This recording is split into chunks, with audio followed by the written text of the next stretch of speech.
दीपावली, काली पूजा, छठ महापर्व और प्रकाश पर्व को लेकर जिला प्रशासन की ओर से तैयारी शुरू कर दी गई है। रांची के उपायुक्त वरुण रंजन की अध्यक्षता में आज पुलिस प्रशासन, नगर निगम और आयोजन समिति के सदस्यों की बैठक हुई। बैठक के बाद उपायुक्त वरुण रंजन ने कहा कि पर्व त्योहारों के दौरान साफ सफाई और लाइट की व्यवस्था समेत कई महत्वपूर्ण बिंदुओं पर चर्चा की गई। उन्होंने बताया कि मूर्ति के विसर्जन के लिए तालाबों के हिसाब सफाई और रूट तय किए गए हैं। निर्देशित किया गया कि निर्धारित रूट पर ही शोभा यात्रा निकालने के साथ समय पर विसर्जन का कार्यक्रम सुनिश्चित करें। इस तरह छठ महापर्व को देखते हुए सुरक्षा के मद्देनजर 3 कैटेगरी में छठ घाट को वर्गीकृत किया गया है। छात्रवृत्ति और आगंतुकों को किसी भी तरह की परेशानी न हो, इसके लिए साफ सफाई और लाइट की व्यवस्था सुनिश्चित की गई। प्रकाश पर्व को देखते हुए ट्रैफिक और साफ सफाई के लिए भी दिशा निर्देश दिए गए। रांची के उपायुक्त वरुण रंजन ने कहा कि क्योंकि राज्य में विधानसभा चुनाव के तहत आदर्श आचार संहिता लागू है, इसलिए आयोजन समिति को आदर्श आचार संहिता का पालन करते हुए पर्व त्योहार मनाने का निर्देश दिया गया है। उन्होंने कहा कि पर्व त्योहार के दौरान आचार संहिता का उल्लंघन नहीं होना चाहिए।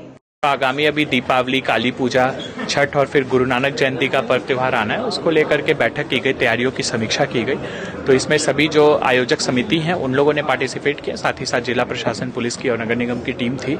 इसमें सबसे पहले तो दीपावली को लेकर के हम लोगों ने डायरेक्शन दिया कि जहां भी काली पूजा के जो जगह पे आयोजन होता है उन जगहों पे साफ सफाई करने के लिए, साथ ही साथ जो आयोजक हैं उनके साथ कोऑर्डिनेशन करते हुए वहां पे मजिस्ट्रेट फोर्स की प्रतिनियुक्ति, ट्रैफिक की व्यवस्था, एम्बुलेंस, फायर ब्रिगेड की व्यवस्था और साथ ही साथ पंडालों में भी सफाई हो और वहां पे जो डिज्नीलैंड और मेला लगते हैं उसकी भी समय समय पे साफ सफाई हो, उन चीजों को करने के लिए डायरेक्शन दिया गया है। साथ ही काली पूजा का जो विसर्जन होता है उसको लेकर के भी डायरेक्शंस दिया गया है कि विसर्जन रूट्स को सभी थाना प्रभारी देख लें। जो विसर्जन के लिए जो तालाब वगैरह होते हैं उनको चिन्हित करते हुए वहां भी साफ सफाई कराएं, लाइट्स की व्यवस्था रखें और उनके साथ कोऑर्डिनेशन करते हुए समय पे विसर्जन कराएं, कोई रूट में परिवर्तन वगैरह नहीं हो पूर्व के समय से। साथ ही साथ जो छठ पूजा है उसको लेकर के जो अलग अलग तालाब चिन्हित किए गए हैं उन तालाबों में साफ सफाई का काम नगर निगम के द्वारा शुरू कर लिया गया है और फर्स्ट राउंड ऑफ सफाई जो है दीपावली तक कंप्लीट हो जाएगी और सेकेंड राउंड फिर एक दीपावली के बाद शुरू होगी।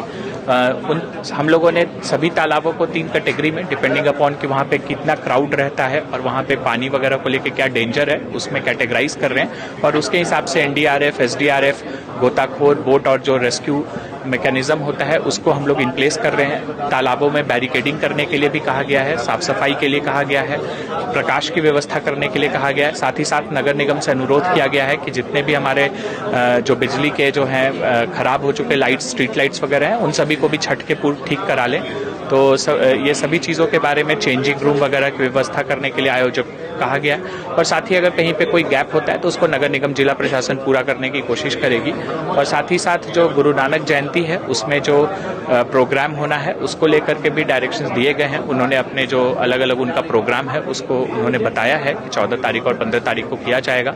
तो उसमें भी जो फोर्स मजिस्ट्रेट डेपुटेशन है, ट्रैफिक की व्यवस्थाएं हैं, साफ सफाई है, उन सभी को लेकर के चर्चाएं हुई हैं और कुछ एक अलग अलग लोकेशंस पे जो कमियां हैं उसके बारे में भी लोगों ने बताया है। तो उन लोकेशंस पे हमारी टीम जाकर के उन कमियों को दूर कर लेगी समय।